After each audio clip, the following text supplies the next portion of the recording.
The 2025 NFL Draft is rapidly approaching, and there's no shortage of excitement surrounding what could be one of the most impactful draft classes in recent memory. As the draft nears, we'll be seeing at least one draft simulation per week for the Dallas Cowboys, as they prepare to make decisions that could shape the future of the team.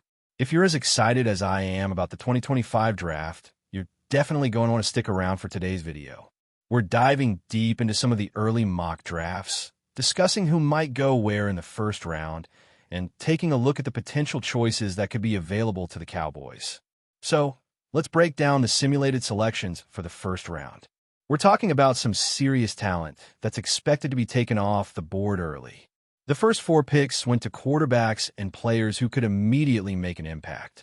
Cam Ward, a dynamic playmaker with great potential, went first overall.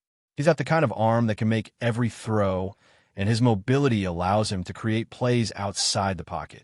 Following him was Travis Hunter, a versatile defensive back who's been a top prospect for years. His ability to lock down receivers and make plays on the ball is unmatched. Then we had Shatter Sanders, who's already made waves as one of the top quarterbacks coming into this draft. Sanders has shown great poise under pressure and a level of maturity that's rare for someone so young. Finally, Abdul Carter rounded out the top 4 with a selection that made sense for many teams looking to beef up their defense. Carter is an absolute monster on the field, a linebacker who can disrupt plays in both the passing and running games, and his instincts are second to none. As the first round continued, we saw some teams prioritize the offensive line and defensive front. Will Campbell, one of the top offensive tackles available, went 5th. Campbell's size and strength make him a force on the line, and he could come in and make an immediate difference for a team in need of a solid protector for their quarterback. Then, at number 6, Ashton Jenney was selected. Jenney is an explosive edge rusher who's capable of turning the game with a single sack. His pass rushing ability is elite, and he can disrupt quarterbacks at will. At number 7, Armand Membou was taken. Membou is an intriguing prospect, a defensive back with incredible speed and coverage skills that could lock down even the best wide receivers in the league.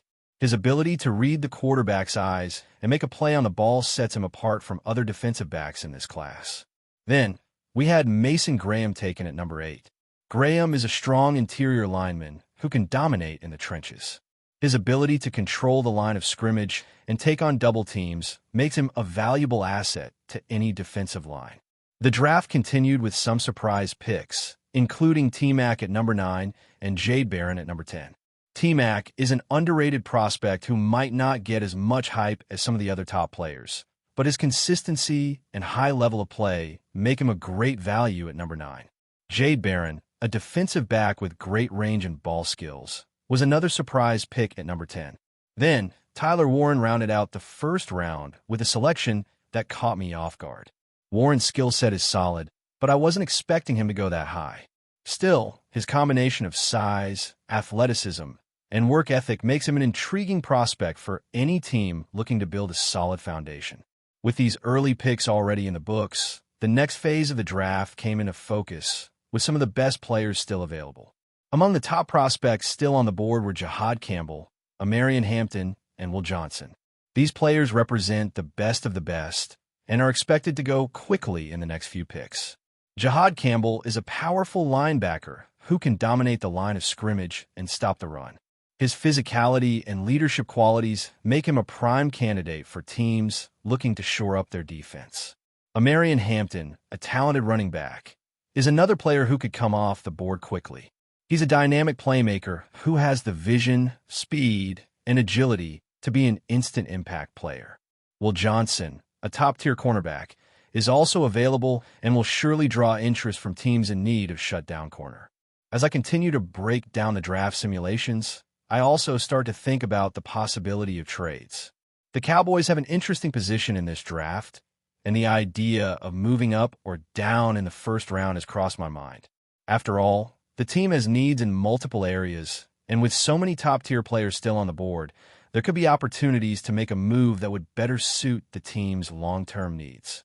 This year, the Buccaneers were one of the teams that came up in trade discussions. I'm considering a potential deal with them, swapping a first-round and a second-round pick for their 12th overall pick. That would mean dropping down by 7 or 8 positions, which could open up more opportunities to grab the right player while adding depth to other positions. Following this potential trade, some key players will still be available on the board, including Will Johnson, Malik Starks, Jalen Walker, Shamar Stewart, Jahad Campbell, Kenneth Grant, and Mike Green. For the Cowboys, Luther Burden is a name that's caught my attention. I really like his talent, but it's possible that the team might have a different view on him. He's been invited for a pre-draft visit, just like Hampton, which could indicate that the Cowboys are seriously considering him. Trey Down, another prospect, is also on the radar, and Josh Simmons, a versatile offensive lineman, is still available as well. Michael Williams, another strong option, is still on the board, and Matthew Golden, the Texas wide receiver, might also be a good pick in the first round. Before making the final decision, I have to ask myself, if I could get something close to the value of these players, would I consider dropping back in the first round? There's always a bit of risk involved in moving down, especially when it comes to ensuring that you can still get the player you want. In the case of Michael Williams, he's still on the board, and Matthew Golden is also available. But after considering all of my options, I think it might be worth it to trade down and still get a great player. Golden, in particular, is an interesting choice. He's a dynamic receiver who brings a level of explosiveness that the Cowboys currently lack. They don't have that vertical speed, that playmaking ability that someone like Golden can bring to the table. Golden, standing at about 5 feet 9 inches and weighing in at 200 pounds, ran a blazing 4.29 in the 40-yard dash. Even if it was closer to 4.39, that's still significantly faster than what the Cowboys currently have on their roster. Golden's ability to take the top off a defense with his speed and make plays after the catch would be a welcome addition to the Cowboys' offense.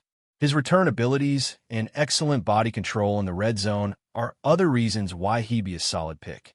His 9 touchdowns last season prove just how dangerous he can be when given the opportunity. I get some Calvin Ridley vibes from his route running, which is another reason why he's such an intriguing option for Dallas. With this decision in mind, I think we've got a solid path forward in the first round. Moving back could give the Cowboys more flexibility, and with someone like Matthew Golden still available, it feels like a good move. Would you consider a move like this? It's an exciting time to be a fan of the Cowboys, especially with so many great options still on the table. The next step is to continue watching the draft unfold, keeping an eye on all of the potential picks, and seeing how the Cowboys can improve their roster for the future. Moving into the second round, the mock drafts began to take shape in a way that could have a big impact on the Cowboys' strategy. As I continued to analyze the picks, it became evident that there were still plenty of valuable players available, and the team would have the chance to make a significant selection with their pick at number 44. The first few selections were filled with talent, and some of the names on the board were players who had been high on my radar for some time. Xavier Watts was selected by the Bears, a pick that raised some eyebrows, while Darius Alexander went to the Saints. Both players are dynamic talents in their respective positions, and they're certainly going to make an impact in the NFL. Then, we saw Tyreek Williams, a name that I had hoped might be available for the Cowboys to pick up.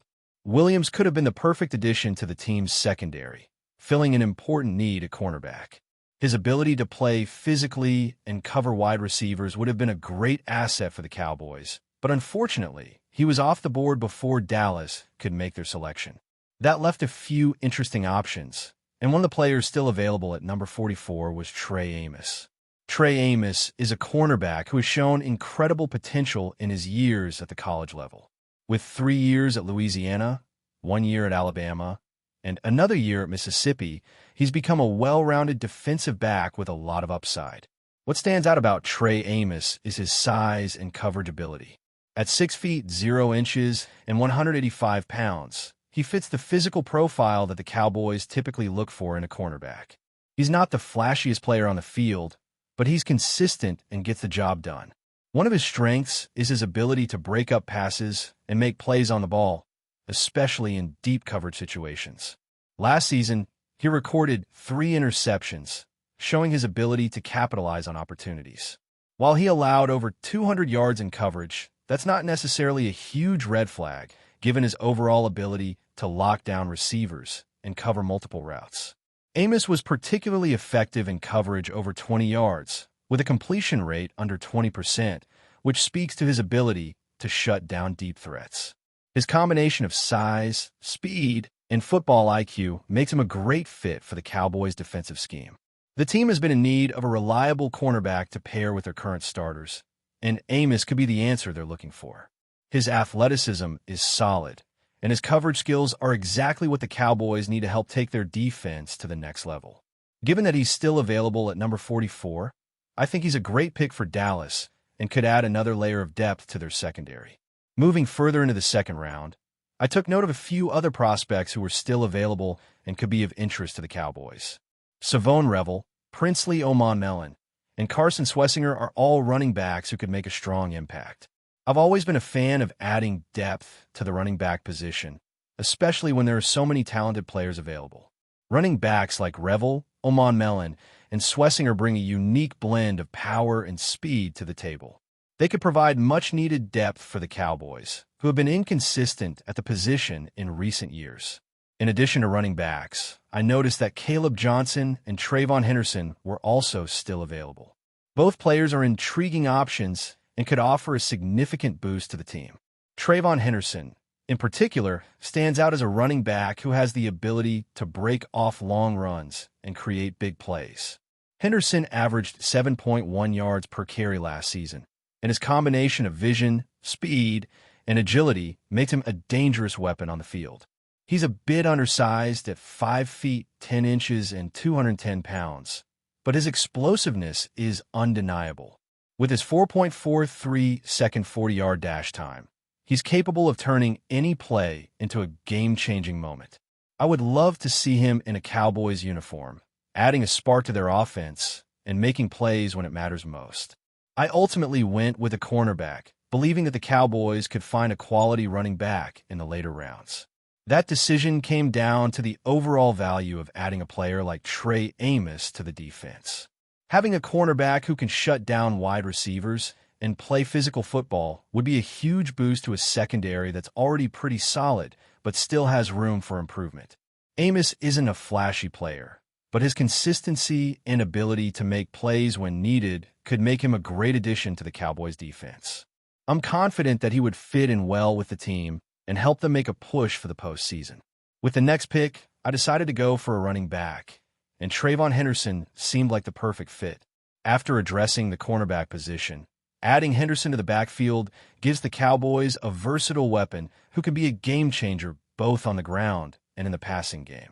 Henderson's ability to make defenders miss and his top-end speed make him a threat every time he touches the ball.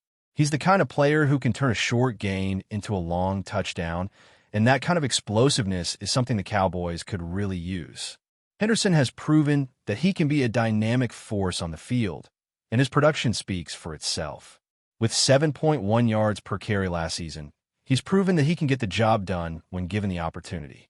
His ability to make defenders miss in the open field is a valuable asset, and his vision and patience as a runner are qualities that the Cowboys could use in their backfield. With a running back like Henderson, the Cowboys would have a versatile player who could contribute on all 3 downs and provide a spark to an offense that has struggled to consistently move the ball. As I look ahead to the third round, I'm keeping an eye on a few other players who could be available and add value to the team. It's always interesting to see how the draft unfolds, especially when the team is trying to fill specific needs. But with these early picks, I feel confident that the Cowboys are building a solid foundation for the future. They've added depth at key positions, and the players they've selected so far have the potential to make an immediate impact. I'm excited to see how the rest of the draft plays out and how the Cowboys continue to shape their roster for the 2025 season. But before we continue, don't forget to subscribe to our channel and give this video a like. Your support helps us keep bringing you the latest updates on the Dallas Cowboys. Feel free to share your thoughts on the news in the comments as well. In a move that has sent shockwaves through the NFL community, reports have emerged suggesting that Brian Schottenheimer has stepped down from his role as head coach of the Dallas Cowboys. Less than 3 months after his unexpected promotion to the position, Schottenheimer's rumored resignation has left fans and analysts scrambling for answers, and the timing couldn't be more baffling. Once viewed as a stabilizing figure for a franchise in flux, Schottenheimer's abrupt departure, if confirmed, could mark yet another chapter of chaos for America's team. Schottenheimer, a seasoned coach with a rich background in offensive play calling, was seen as a controversial yet intriguing choice to succeed Mike McCarthy. Despite a modest offensive showing in 2024, marked by the injury of star quarterback Dak Prescott, Schottenheimer had built a strong rapport within the organization. His rise from offensive consultant in 2022 to offensive coordinator and then head coach in early 2025 was rapid and largely fueled by internal support, including from Prescott himself. That ascent now appears to have been unexpectedly cut short. What makes the rumor even more intriguing is the lack of public signals leading up to the alleged decision. Sources close to the Cowboys described the front office as blindsided, and several players were reportedly caught off guard by the news. There has been no official statement from either Schottenheimer or the Cowboys, further fueling speculation and uncertainty around the situation. Some insiders suggest a clash over control of the roster or philosophical differences with ownership may have played a role. This wouldn't be the first time Schottenheimer has found himself at the center of a surprising transition. From his unretained role in Jacksonville to his sudden promotion in Dallas, the 51-year-old coach has navigated a turbulent coaching journey over the past few years. Still, few could have predicted that he might walk away from the head coaching spotlight so soon, especially after becoming the betting favorite just days before his official hire. As the NFL world waits for clarity, the Cowboys may once again find themselves searching for a new leader, a search that could redefine their 2025 season before it even begins. Whether this is a smokescreen, a power struggle, or a personal decision from Schottenheimer, one thing is clear: the drama in Dallas is far from over. That's it for this update. If you enjoyed the video and want to keep receiving exclusive news about the Dallas Cowboys, please subscribe to our channel and give this video a like. We always look forward to your comments and opinions. See you in the next video.